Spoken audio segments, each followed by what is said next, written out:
करते करते हम लोग जहां पर उपस्थित हुए हैं इस स्थान के नाम आप लोग ने श्रवण किया। दीर्घ विष्णु स्थल, क्या नाम बताया? दीर्घ विष्णु। चलो महाराज जी बहुत सुंदर रूप में, अति संक्षेप रूप में दीर्घ विष्णु की कथा हमें श्रवण कराया। ये मथुरा धाम है, क्योंकि शास्त्र में कहा गया दिनों में कंग निवासेन हरि भक्ति प्रजायते। केवल एक दिन के यदि मथुरा धाम में वास करे उनके हृदय में हरि भक्ति प्रकट हो जाती है, और 3 दिन वास करने से प्रेमा भक्ति हो जाता है। त्रिरात्र वासम, वायु पुराण में कहा गया 3 रात वास करने से क्या होगी? प्रेम उत्पन्न होगी। 1 रात वास करने से भक्ति होगी। दिनों में कौन निवासन हरिभक्ति प्रजायति, और 3 रात त्रिरात्रम, 3 रात वास करने से प्रेम उत्पन्न हो जाए। ये मथुरा धाम साधारण नहीं है। वास्तव रूप में ब्रजमंडल परिक्रमा की जो शेड्यूल जो है, नियम है, क्रम है, इस मथुरा धाम को प्रणाम करते हुए हम वृंदावन के ओर चले, क्योंकि शास्त्र में विधान दिखाया गया। क्योंकि जब तक मथुरा देवी की कृपा नहीं हो, वास्तव रूप में हम वृंदावन में प्रवेश नहीं कर पाएंगे। बृहद भागवतमृत ग्रंथ में श्रील सनातन गोस्वामी पाद बहुत सुंदर रूप में वर्णन किया। गुरुदेव इस ग्रंथ के जो है यानी बृहद भागवतमृत ग्रंथ के कई बार मथुरा मठ में पाठ करते थे, और हिंदी में भी उपलब्ध है गुरुदेव की कथा जो है उसमें।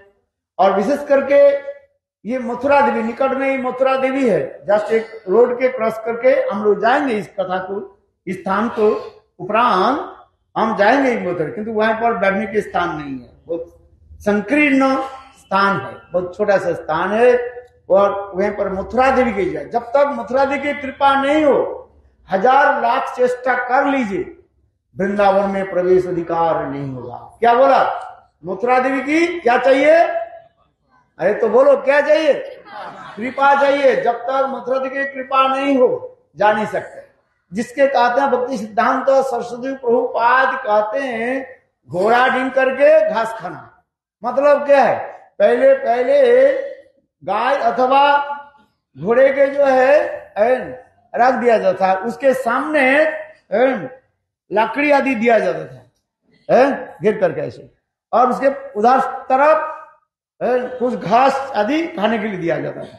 किंतु घोड़ा उसको लांग करके खा नहीं सकते। ठीक उसी प्रकार जब तक मथुरा देवी की कृपा नहीं हो,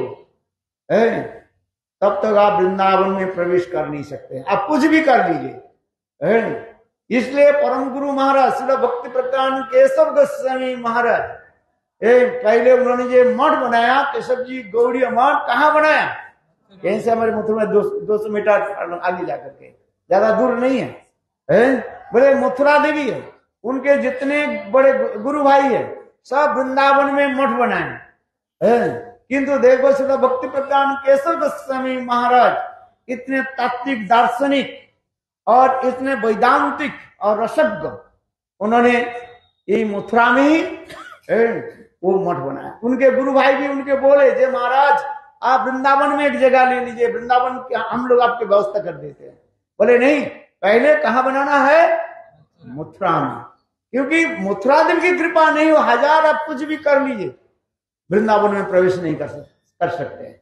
देखो ये माथुर ब्राह्मण, मथुरा के रहने लगे ब्राह्मण वो प्राग ज्योतिषपुर असम में चले गए और असम में जाकर के उन्होंने व्यवसाय वाणिज्य किया, किंतु उनके व्यवसाय वाणिज्य ठीक नहीं चला। और फिर देखो देवी दुर्गा से, क्या देवी है उसमें, कामाख्या देवी के कृपा से ही गोपाल मंत्र प्राप्त किया और वही देवी उनके भी बताया ये कैसे कैसे वो कामाख्या देवी उनके बताया ये गंगा स्नान आदि के पश्चात धीरे धीरे मथुरा में आने के लिए, फिर मथुरा में वृंदावन के प्रवेश, मथुरा में आगे मथुरा देवी की कृपा, हम इसे संक्षेप में बता रहे, ये मथुरा देवी की कृपा। और इसके पश्चात विश्राम घाट में आचमन और करके फिर मथुरा में प्रवेश, वृंदावन में प्रवेश करना। इसलिए परम गुरु महाराज बृहद भागवतम यानी सनातन गोस्वामी पाद के इस सूक्ष्म विचार आदि लेकर के, दार्शनिक विचार आदि लेकर के उन्होंने ये मथुरा में ही मठ स्थापना की है। बहुत इसलिए कहते हैं कि देखो मथुरा देवी कोई सामान्य नहीं है। बहुत लोग सोचते हैं हम तो वृंदावन में पहुंच जाएंगे, बस वृंदावन में डालेंगे, राधे राधे बोलेंगे। बोले कुछ भी राधे राधे बोलो, कुछ भी बोलो, पहले आना पड़ेगा यहाँ पर स्टैम्प लगाना पड़ेगा। यहाँ पर जब तक मथुरा देवी स्टैम्प नहीं लगाए हम लोग प्रवेश नहीं कर पाएंगे। कुछ भी करते भारी शरीर के द्वारा वृंदावन में चले जाए, किंतु देखो जब तक मथुरा देवी की कृपा नहीं हो वृंदावन में प्रवेश अधिकार नहीं होगा। इसका अच्छी तरफ से आप समझ लीजिए। ये मथुरा देवी के महिमा हमारे श्री रूप गोस्वामी पाद मथुरा महात्मा ग्रंथ में भी इस ग्रंथ में वर्णन किया। ये मथुरा देवी साक्षात राज राजेश्वरी कहते अवंती तुम खड़े जाओ, मथुरा देवी यहाँ पर विराजमान है, उनके पादुका लेकर के खड़े जाओ। और अयोध्या काशी कांची सभी देवता जो सब तीर्थ आदि सप्त तीर्थ जो है सबको बुलाया, सब मथुरा देवी की ही स्तुति आदि करने लगे। रूप गोस्वामी पाद बहुत सुंदर रूप में यही मथुरा देवी की वर्णना किया, मथुरा देवी की महिमा बताया गया। इसलिए कहते हैं पंडित लोगों की भाषा भी उसी प्रकार, बोले मथुरा पे जो अधिक दिन रहना नहीं है। क्यों? बोले मथुरा माने मुक्ति, थू मुक्ति के क्या करो, थू करके आगे चलो। हमारे यहाँ पर जो बड़े विद्वान जो थे गुरुदेव के समय, वो आते थे पंडित सभा में, वो कह रहा वासुदेव कृष्ण चतुर्वेदी, ये यहाँ पर इतने सुंदर वो वर्णन करते थे। बोले देखो मुक्ति हमें नहीं चाहिए, जिसमें श्रीमद् भागवत में स्वयं भगवान भी करे जीवमान गृह्णन्ति मत्स्यवनांग जना, 4 प्रकार के मुक्ति देने पर भी शालोक षष्ठी समीप पर सारूप, ये 4 प्रकार के मुक्ति भक्तों के देने पर भी भक्त नहीं लेते हैं। और साजुज मुक्ति की कथा क्या है कि मुताहा, साजुज मुक्ति कौन लेना चाहता है, हाथ उठाइए। Oneness with Brahma, how to मार्च इन ब्रह्म, कोई नहीं लेना नहीं चाहता है। इसलिए लिखा गया उसमें जे मुक्ति हमें नहीं चाहिए, क्या चाहिए, प्रेमा भक्ति चाहिए। इसलिए प्रेमा भक्ति प्रति मथुरा देवी हमें कृपा करेंगे, तब हम आगे जाकर वृंदावन में प्रवेश करेंगे। ये देखो हम आगे आगे परिक्रमा करते हुए चलेंगे, यहाँ पर जाकर के अनंत पद्मनाभ दर्शन करेंगे, श्वेत वराह, आदि वराह, कृष्ण वराह, ये सब दर्शन करते हुए फिर हम जमुना की तट पास ही जो है द्वारकाधीश मंदिर दर्शन करेंगे, जहां पर वास्तव में द्वारकाधीश मंदिर तो बाद में हुए, किंतु वहां पर गतश्रम टीला, जहां पर कृष्ण कंस के वध के उपरांत अपने श्रम को दूर करने के लिए वहां पर विश्राम किया था, इसलिए नाम हो गया क्या, विश्राम घाट। क्या बोला, विश्राम घाट। वहां पर स्नान करना पड़ेगा, जब तक विश्राम घाट में जाकर स्नान नहीं करे वो भी मथुरा में प्रवेश कर नहीं पाए, वृंदावन में प्रवेश नहीं करेंगे। बहुत नियम है इस वजह, ये नहीं जो ब्रजबम ऐसे मिल जाए, लड्डू जैसे मिल जाए। महाराज जी आज बता रहे जो गोविंद नाम करेंगे और राधा जी उसके रजिस्टर में नाम लेंगे। गोविंद नाम कौन करेंगे, सत्य जन्मय जपमाना वासुदेव समर्थ तन मुखे हरिनाम तिष्ठन्ति भारत, सहन कृष्ण कर लगे अर्जुन सोना। सतः जन्म जपमान, एक जन्म नहीं 100 जन्म जिन लोगों ने वासुदेव कृष्ण की अर्चन किया, तन मुखे हरिनाम तिष्ठन्ति, उनके मुख में ये गोविंद नाम कृष्ण नाम तब उच्चारण होगा। तो यह समस्त विचार इसमें दिखा रहे हैं बहुत सुंदर में। जैसे नहीं आज बोले बस राधे राधे बोलेंगे, वृंदावन में डोलेंगे। वृंदावन में डोलना तो होगा कैसे, राधे राधे कैसे बोलेंगे जब तक ये भाव हमारी प्राप्ति नहीं हो। देखो अभी अधिक समय नहीं चाहते, सब रसिक वैष्णव सब यहाँ पर बैठे हुए हैं, रस की कला छटा तो सब छटाएंगे, किंतु थोड़ा मैं इस स्थान को भी महिमा कुछ बोलना चाहते हूँ। जिया तो खुजलाते रहते ही है, क्योंकि स्वाभाविक है जिसके हृदय में भक्ति उत्पन्न हो जाता है, बोले इसको क्या हो जाता है, जी हाँ अपने आप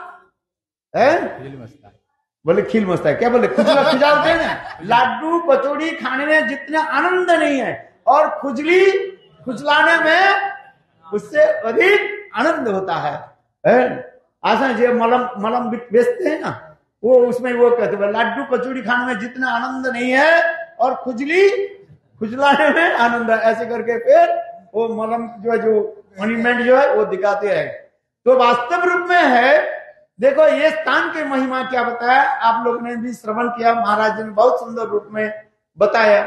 कृष्ण वृंदावन अक्रूर के रथ पर बैठ करके, कृष्ण बलराम अक्रूर के रथ पर बैठ करके वृंदावन पधारे, और इसके पश्चात नंद महाराज के निकट सारे रात तो बात बताया ये किसी प्रकार के कृष्ण बलराम के जो है ये मथुरा में लाया जाए।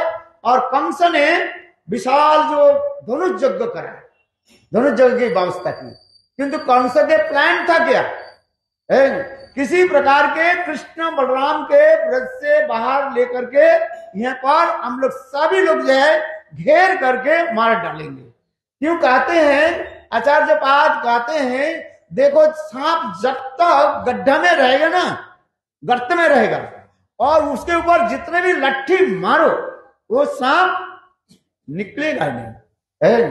सांप जब तक गड्ढे में नहीं निकले तो उसको मारोगे कैसे, सांप को निकालने में तो पड़ेगा नहीं ना। ऊपर सांप गड्ढे के अंदर में है, गर्त में है, और ऊपर से आप जितने में लट्ठी मारोगे वो सांप क्या करेगा, उसकी गड्ढे के अंदर में और भी वो वो क्या बोलते हैं इसको, कुंडली पका करके और भी बैठ जाएंगे। इसलिए उसी प्रकार उदाहरण दिए, कृष्ण बलराम के जब तक हम ब्रज से वृंदावन से बाहर नहीं लेकर आएंगे उसके मार नहीं पाएंगे, क्योंकि कंस एक एक करके जितने अपने असुर के भेजा कोई अभी तक वापिस नहीं आया। पुतना से लेकर के अगासुर बकासुर ककासुर जितने सूर है सब सूर तो गए, किंतु कोई लौट करके नहीं है। इसलिए कंस अपने सभासद के द्वारा विचार विमर्श किया ये किसी प्रकार के जो है कंस के कृष्ण के वृंदावन से बाहर ले जाए।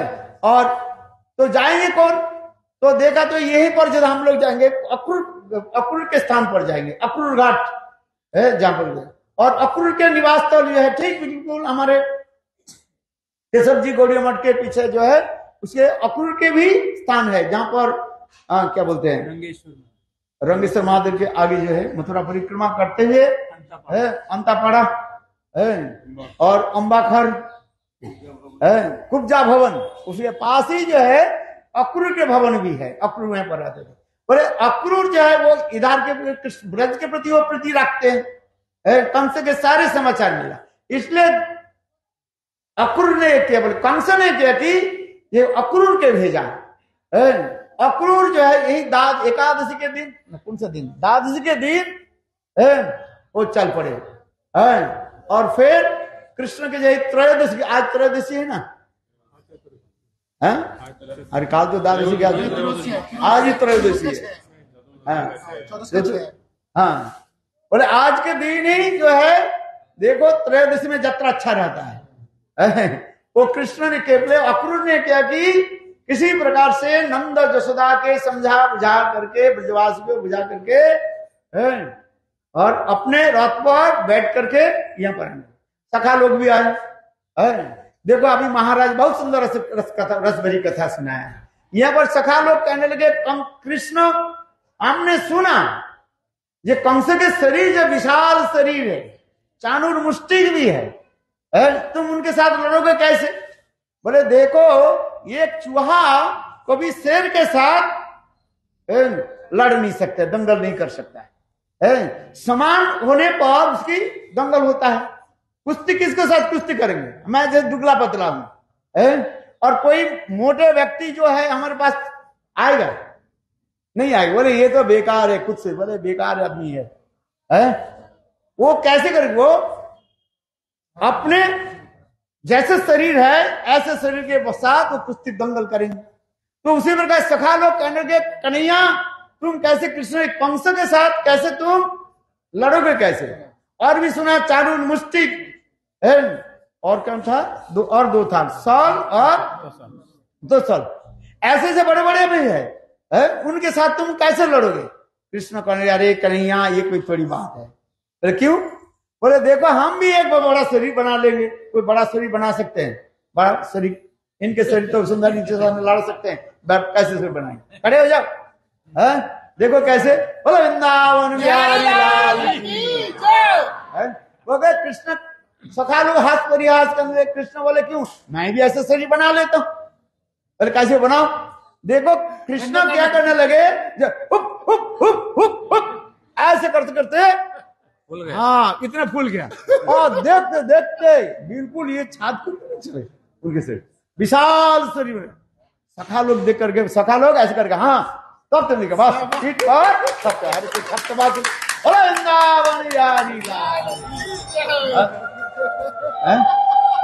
देखो यहाँ पर एक शुद्ध सिद्धांत भी है। गुरुदेव इस स्थान पर हम जहां पर बैठे हुए हैं, गुरुदेव हम लोग के लेकर के इस स्थान पर आते थे, इस कथा को श्रवण कराते थे, और इसके सिद्धांत भी देते थे। देखो कृष्ण ब्रज में जितने अपने ऐश्वर्य को दर्शन कराया दिखाया, ब्रज के बाहर इतने ऐश्वर्य नहीं प्रकाश नहीं किया। वास्तव में सत्य है, अगासुर बकासुर ऐसे असुरों के देखो खेल कूद करते करते उसके सबको पछाड़ दिया। कालिया के नाक के ऊपर, सब फनों के ऊपर उन्होंने नृत्य किया। कोई मनुष्य के लिए संभव है? इतने विशाल गिरिराज गोवर्धन के उन्होंने बाएं हाथ में छोटी उंगली पर उठाया, और 7 दिन 7 रात। ये ऐश्वर्य नहीं है। दावानल पान किया, आग को उन्होंने पी लिया, एक बार नहीं दो बार उन्होंने आग को पी लिया।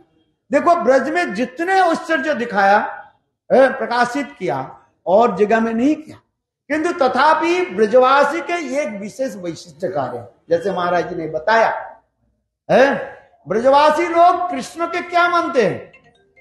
कृष्ण के मानते हैं अपने परिवार के एक सदस्य मानते हैं, जिसको कहा जाता है लौकिक सद्बंधुवत प्रीति। क्या बताया?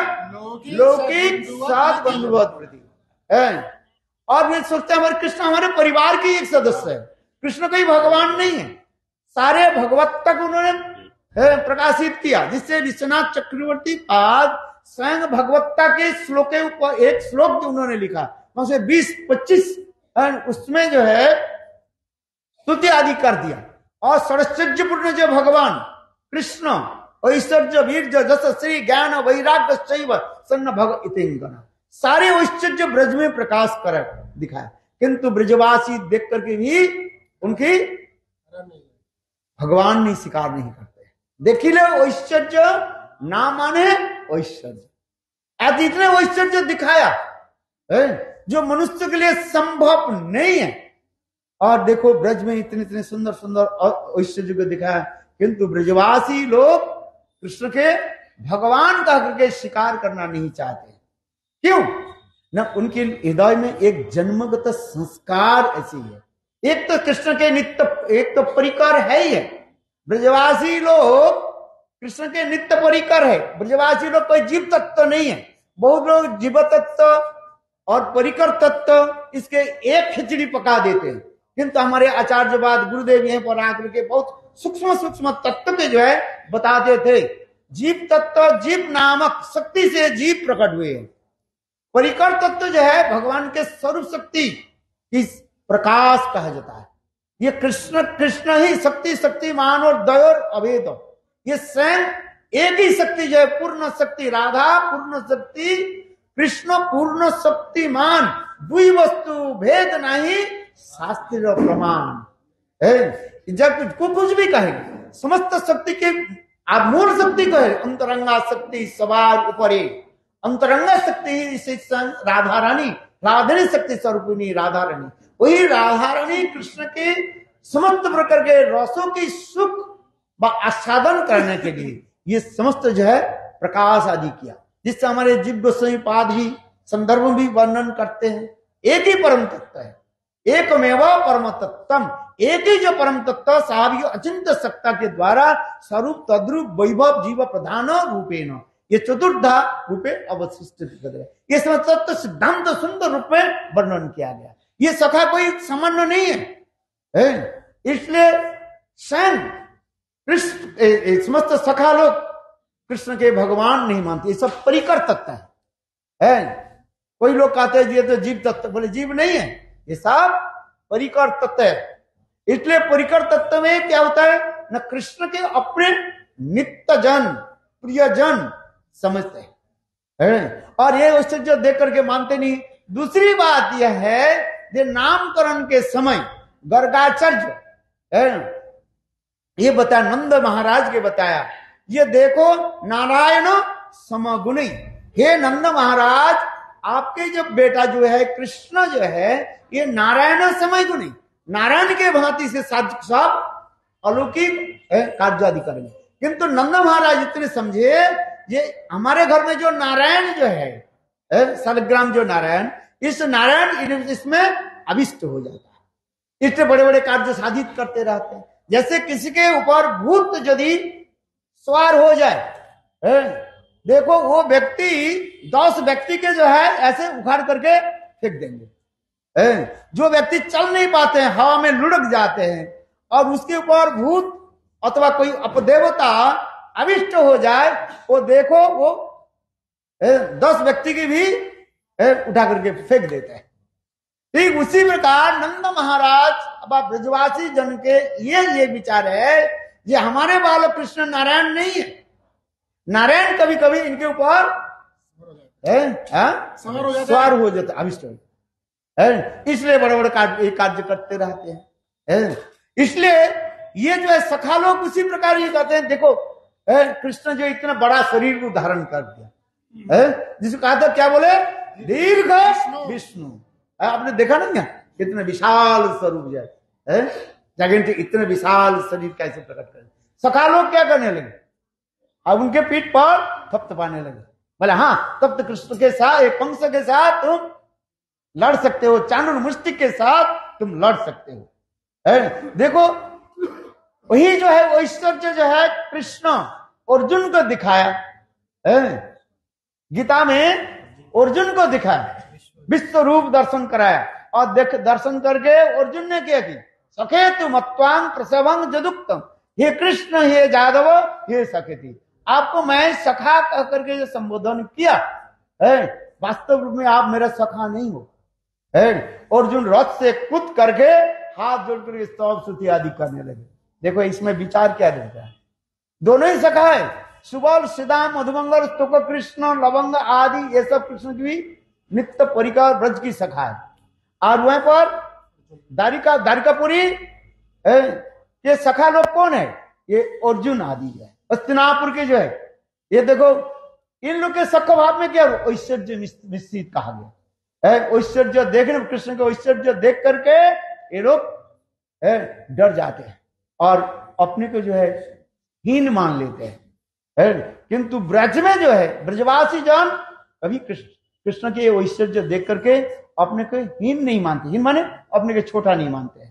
कर कृष्ण ऐसे ऐसे ब्रज में लीला आदि करते हैं, और इसे पार जो है मथुरा में इस स्थान पर जो आए हैं बहुत दिव्य स्थान है, अपराजित दिव्य स्थान है। जितने भी हमारे आचार्य हुए हैं सभी आचार्य लोग इस स्थान पर आए, बहुत सुंदर दिव्य स्थान है। हम लोग इस स्थान को दर्शन किया, और ठाकुर जी के दर्शन हमारे पुजारी है कितने सुंदर ठाकुर जी के दर्शन कराए, इसलिए सब लोग भेंट प्रदान करें। और जोर से ताली बजाओ। बोलो वृंदावन बिहारी लाल,